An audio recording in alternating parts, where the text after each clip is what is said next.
When you think about history, are there lots of old guys wearing wigs and stockings? When you think about history, is Napoleon really short? And folks have wooden teeth. Do you know that history can be the most incredible, amazing stories for you and me? Sit back and listen to a story right now. It's honest, it's fun, and it's sure to.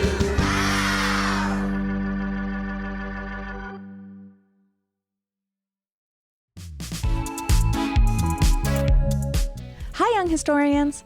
Welcome to another episode of Anytime Now. I'm Brooke, co-founder of Honest History. Are you as excited about this episode as I am? I sure hope so. We're about to dive into another story-filled adventure and learn something new. And remember, by learning more about the past, you can make a positive impact on the future. So pack your bags and let's go.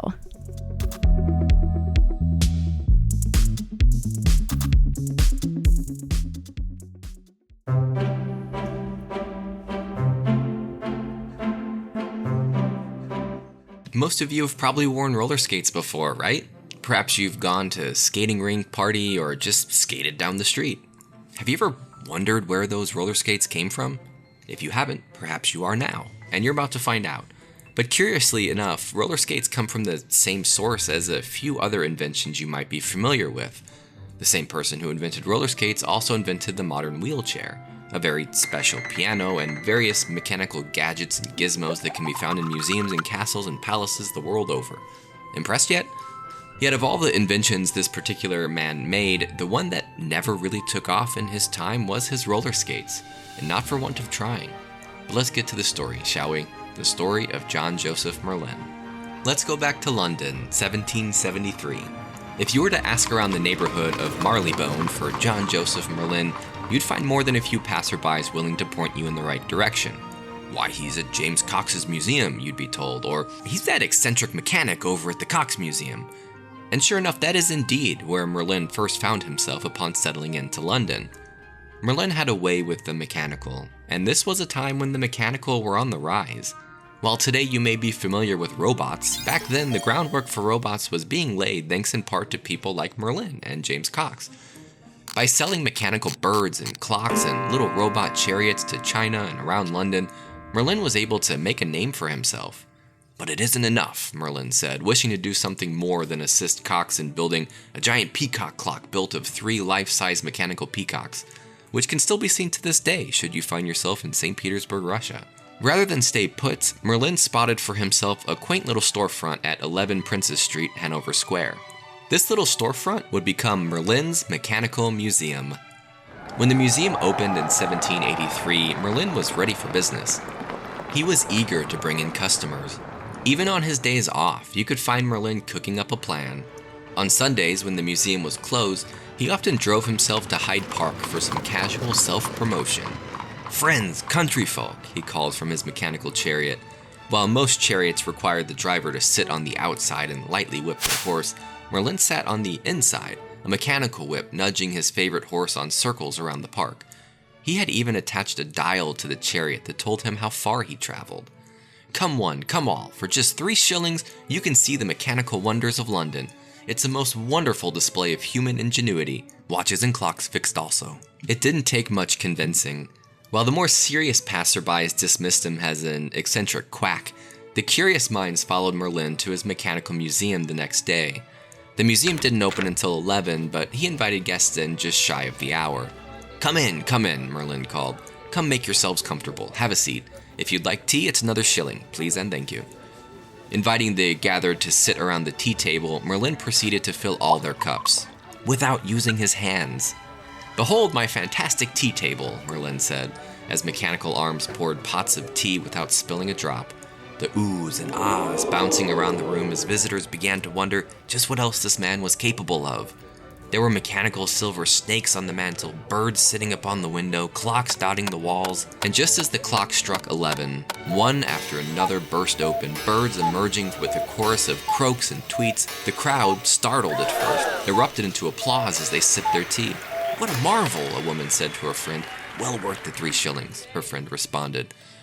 While the guests were guffawing at the birds, Merlin snuck himself into his study, preparing for his next great showing. As the birds quieted and returned to their houses, Merlin wheeled himself out, seated in Morpheus, his special mechanical wheelchair. "Goodness," an onlooker said, "what's he doing now?" "Ladies and gentlemen, and all people alike," Merlin spun around, reclined, and kicked his feet up. "Do you or a loved one have trouble getting around London?" Snapping Morpheus into an upright position, he lowered a table and activated the mechanical tea pourer to fill his cup right there on his side table.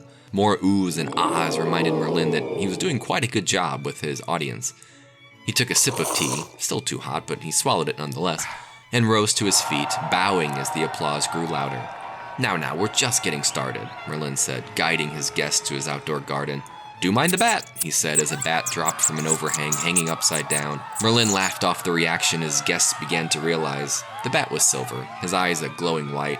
It was no normal bat at all, but a mechanical one. "Have a seat on the escarpolettes," Merlin said, as if anyone had any clue what an escarpolette was. He pointed towards a series of suspended seats, but no one took him up on the offer at first. "Don't be afraid," Merlin said. "They are merely swings, requiring nothing on your part." And swing they did, taking turns as the contraption pushed museum goers to and fro. When they'd had their fun, he led them back into the museum where he prepared his Hygean pump, a large air tube. And while historians don't know how Merlin would have demonstrated this pump, it might have gone something like this.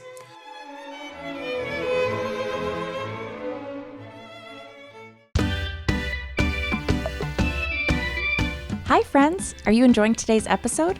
I'd like to take a quick break from the story to tell you about another great place to learn about the past. Honest History creates magazines and books for kids that are filled with fun stories and activities that bring history to life. From pirates to spies to great inventions and so much more, you'll learn about interesting people, places, and events from around the world that made history.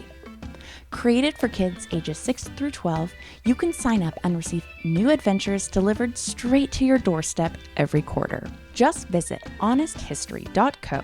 That's honesthistory.co to sign up today. Oh, and here's a special offer for our podcast listeners. Use code ANYTIMENOW for 10% off. Again, that special code is ANYTIMENOW.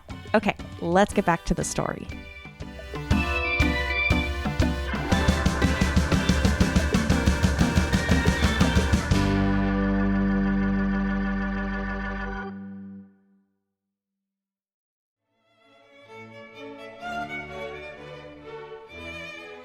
"London smells foul, does it not? Don't let that foulness linger."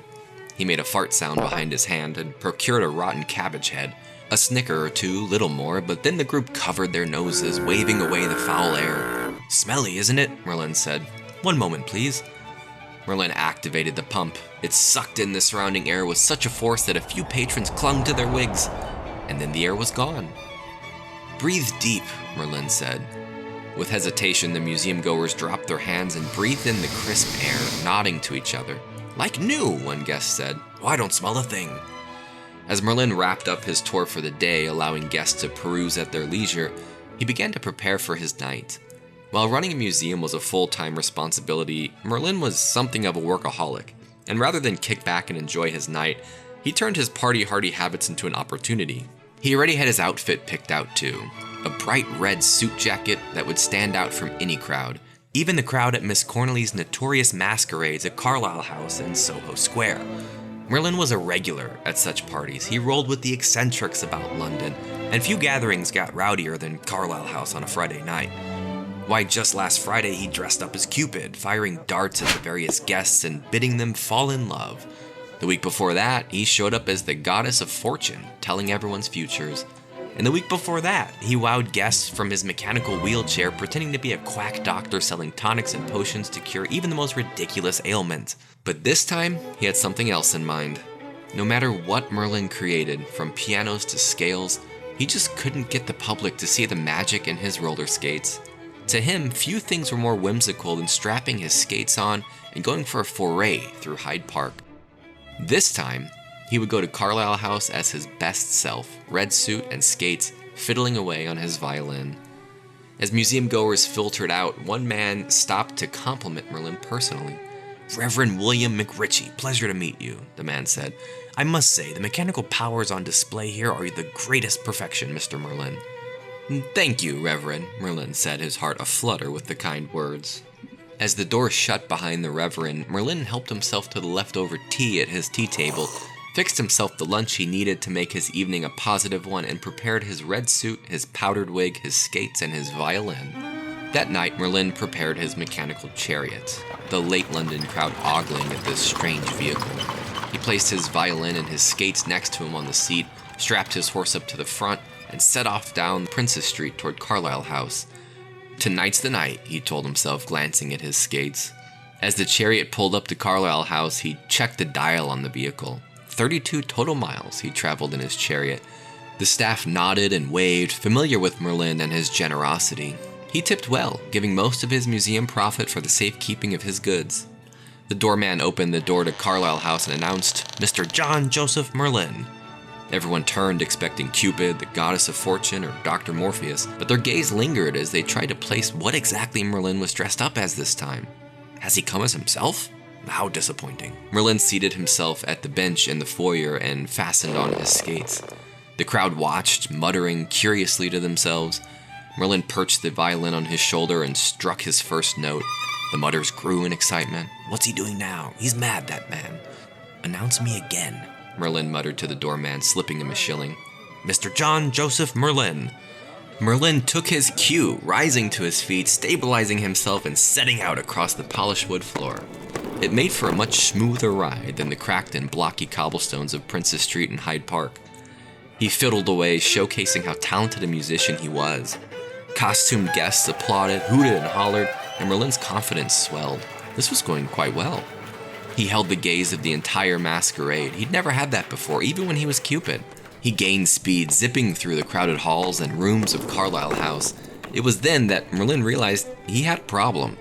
For as much as he loved his skates, he had yet to figure out a way to check his own speed. The crowd, still transfixed, clapped all the more, unaware of Merlin's curious plight.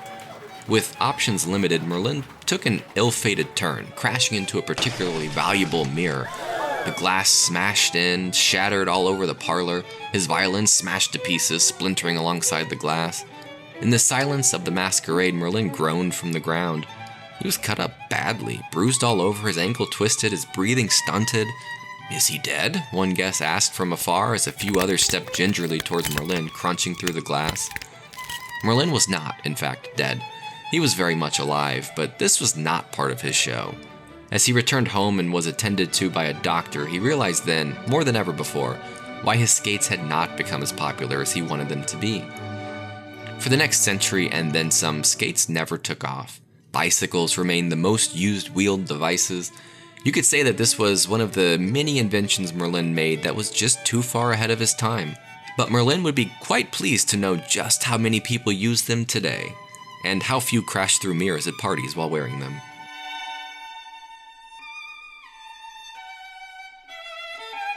Welcome back!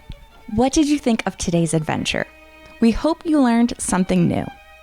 Be sure to share the story with your friends and family, and use what you've learned today to go out there and make a positive impact on history yourself. That's all for now, but if you want to learn more about important and amazing stories from the past, be sure to subscribe to Honest History Magazine, where you'll discover stories from around the world. Thanks for listening!